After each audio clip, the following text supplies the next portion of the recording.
Peristiwa PKI Madiun 1948. Setelah proklamasi kemerdekaan Indonesia pada 17 Agustus 1945, muncul berbagai organisasi termasuk sayap kiri atau golongan kiri dan golongan sosialis. Berawal dari hasil perjanjian Renville yang mengakibatkan wilayah RI semakin sempit, hanya meliputi Keresidenan Jogja, Keresidenan Banten, Keresidenan Bojonegoro, dan sebagian Sumatera.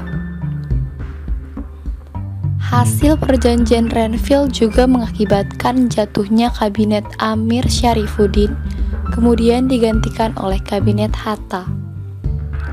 Sehubungan dengan itu, Amir Syarifuddin bergabung dengan PKI.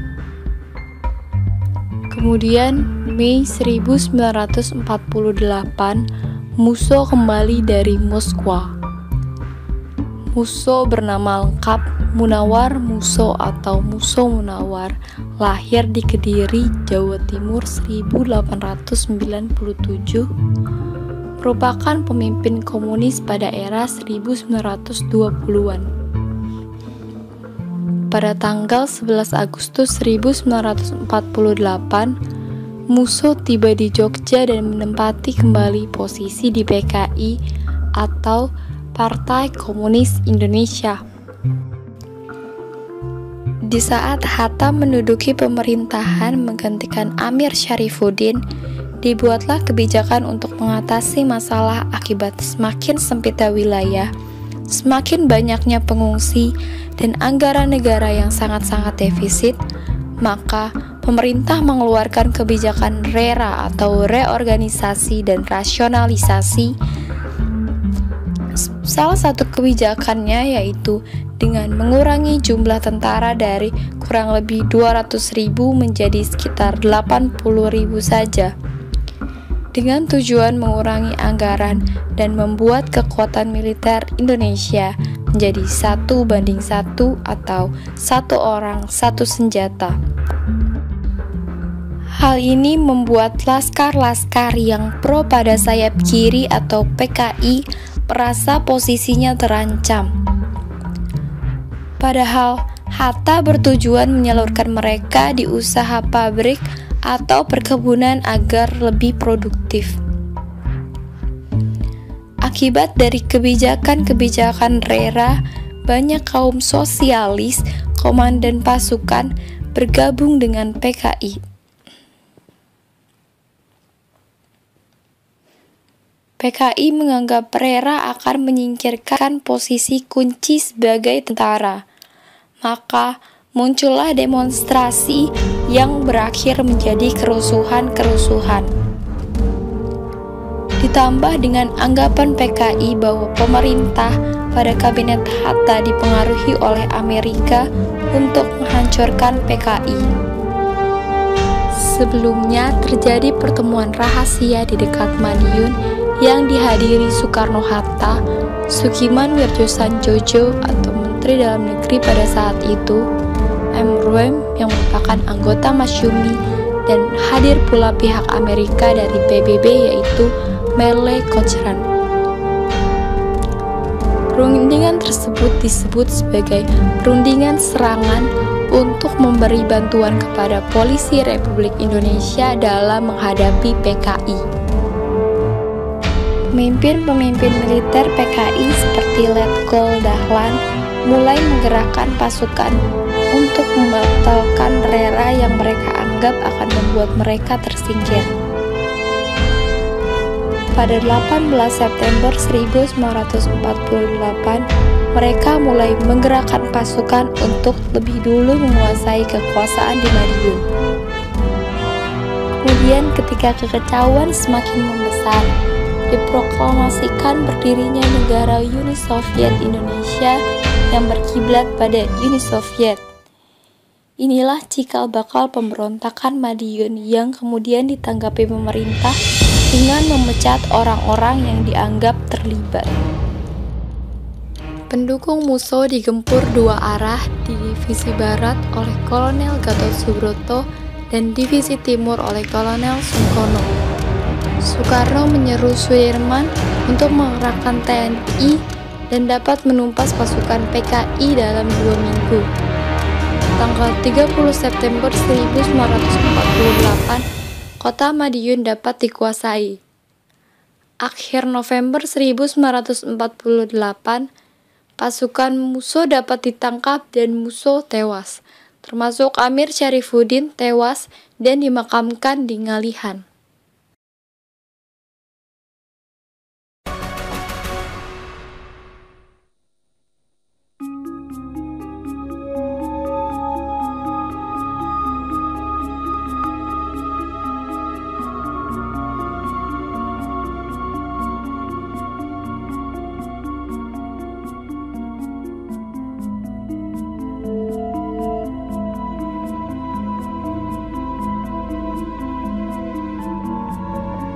RPK datang memakai panser itu masuk balik kota. Itu seperti golongan A dan golongan NAS itu punya dukungan kuat untuk membubarkan dan itu merusak segala fasilitas yang ada di kantor-kantor PKI itu ya. Itu yang jadi momentum karena jam 4 sampai 5-6 sore mereka nggak mau pulang. Kemudian momentum itu dipakai untuk membakar simbol. Jadi membakar kota itu sebagai simbol perlawanan terhadap komunis.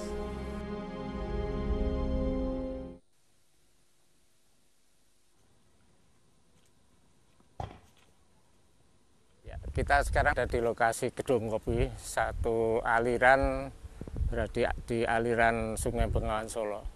Di tempat ini terjadi pembantaian terhadap sejumlah pemuda yang baru saja mengikuti parade atau show of force dari pasukan RPKAD yang berusaha membebaskan Solo dari pengaruh Ki-30 SPKI pada waktu itu. Anak-anak ini kemudian ditangkap oleh sekelompok dari pemuda rakyat pada waktu itu, kemudian dibawa ke sungai ini dan dibantai di tempat ini.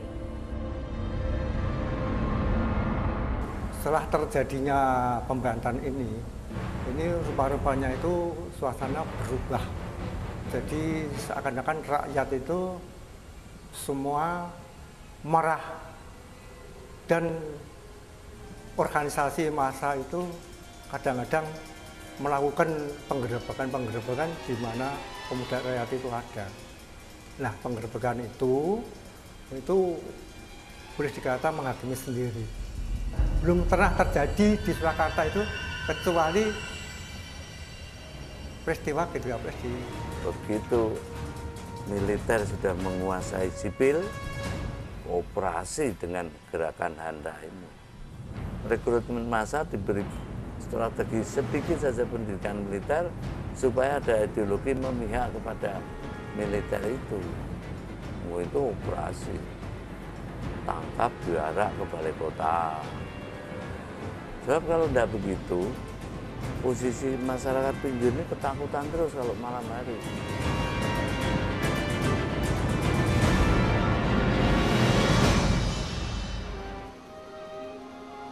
Jembatan Bacem itu memang kerap kali digunakan oleh organisasi massa.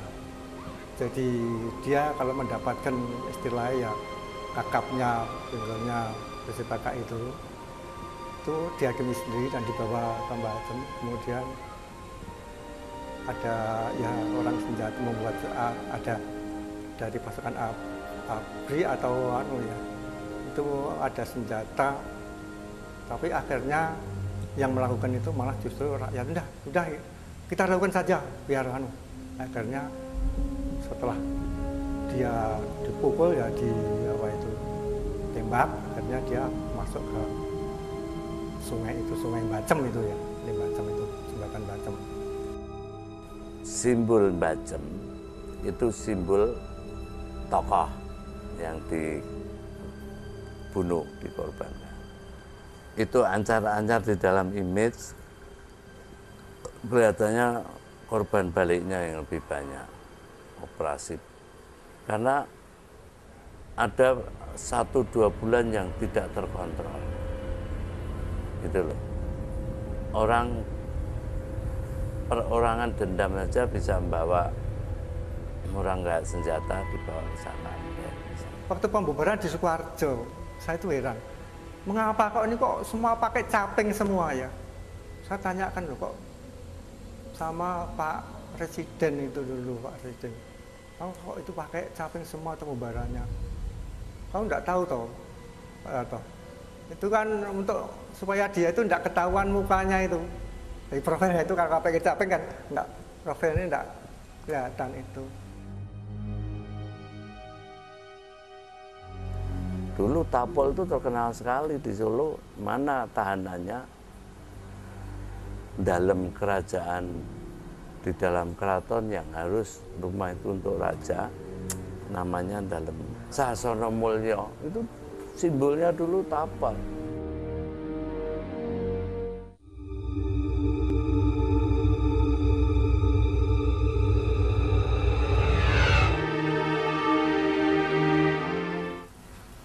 Akibat bebolnya tanggul ini mengakibatkan semua daripada surat-surat yang pernah tahanan-tahanan itu di